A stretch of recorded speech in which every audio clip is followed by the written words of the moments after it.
There are things that we just don't feel comfortable talking about. And I think the top of that list is death, endings of all kinds. The Gospel of Mark tells us that Jesus is near, even at the door. So today's gospel is about endings, especially the big ending, the end of the universe as we know it. And Jesus understands that we all need a spirituality of endings, because the fact is, life is full of endings. And there's no successful life without a spirituality which is able to include, understand, and support these movements in our lives. It's from infanthood to youth, to young adulthood, to old age. Every life has its moment of endings and beginnings. I was the other day thinking in my own experience of families and of my family and friends that have made their transition and have gone forth into the heavenly kingdom, the gate of death. I think that Carl Sandburg really had a understanding of this as part of life. And he had a poem that was, the king wanted to be a poem that would stand for 1,000 years and to the end of the world. Something so true and awful, no matter what happened, it would stand. Yes, something no matter who spit on it or laughed at it would stand there. Nothing would change it. Yes, that was what the king ordered his wise men to write. And what did they write? This too shall pass away. 5 words. A very profound truth of life, in which we can use a spirituality of endings and do it in a positive way, keeping death daily before our eyes. And we do this, meditating on this, by having a spirituality of urgency, prioritizing on the basis of love, and living our life looking through the single eye of faith. So let's just meditate on these for a few moments. Live with spiritual urgency. The spiritual writers have always talked about the importance of keeping death daily before one's eyes. The fact is, far from being depressing, it can be energizing, motivate us to actually live in the grace and the beauty of now.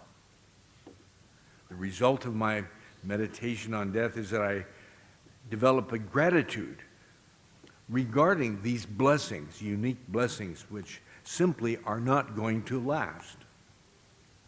I think it's sad we talk about death only at funerals. The reality of the ending of my life on this plane gives a sense of urgency about my choices. The fact is, I simply don't have the luxury of going into a trance thinking that there are no consequences to my behavior. Every day we make important, vital choices that lead us either in a positive direction or in a negative direction. Jesus is standing at the gate, and there's a sense of urgency in the gospel.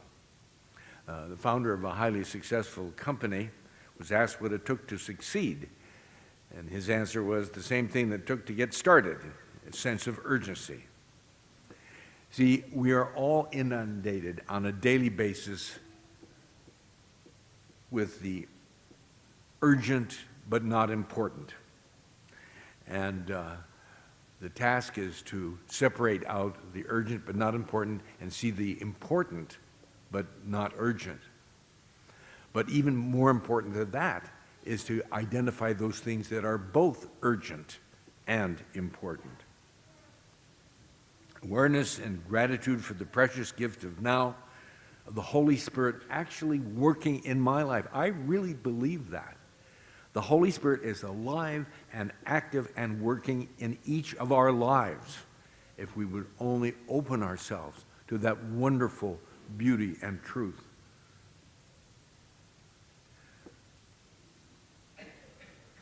I think a big problem of people is that they get discouraged. Life is scary and complicated. I think we can be comforted by the words of St. Pope John the 23rd. See everything, overlook a great deal, and improve a little. If you'd like to repeat after me, if it feels comfortable.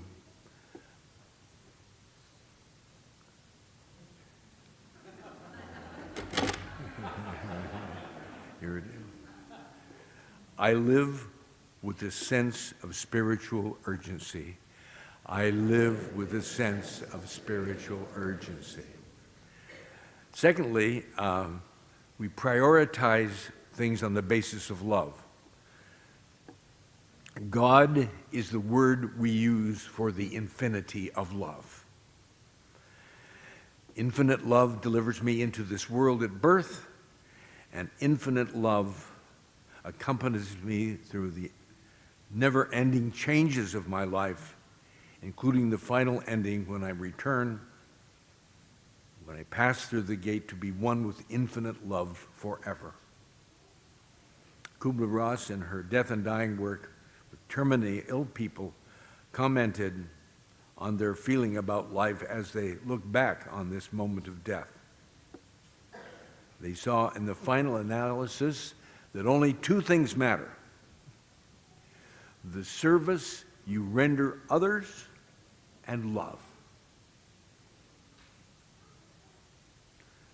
Everything else we think is important, fame, money, prestige, power, are insignificant, and they will all come to an end.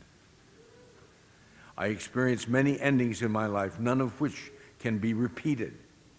And if I take my life seriously, there won't be a problem through the final door. Life is a dance with infinite love in which I engage through the rhythm of my daily choices, which are rooted in love. If you'd like to repeat after me. I make life choices on the basis of love. I make life choices on the basis of love. And thirdly, we practice the single eye of faith. Changes are mysteries which we can only understand through the single eye of faith. Thomas Merton said, mysticism is not seeing visions, it's seeing differently. I am challenged to move away from the lizard brain idea of duality to a single eye of faith, a higher consciousness which actually transcends my five senses. It's serious business. Einstein himself said, everything is changed except our thinking.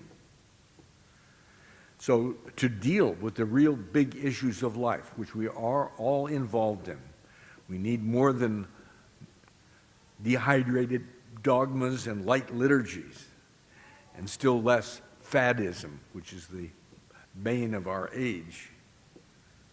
We're all waking up in a new universe daily.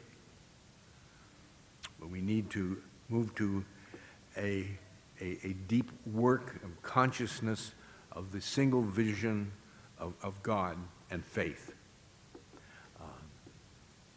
Mark Twain said, the only place that you find success before work is in the dictionary. Every place else, there's the temptation is to be dilettantes, worse yet, spiritual dilettantes.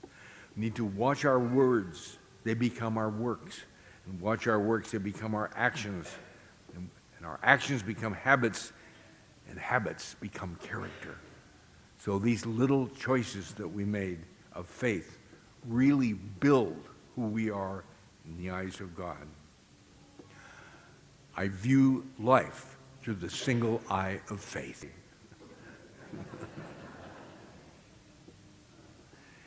If I wish to experience the joy of moving with ease through the necessary endings of my life, we need spiritual urgency, making choices on the basis of love, and viewing our life through the single eye of faith.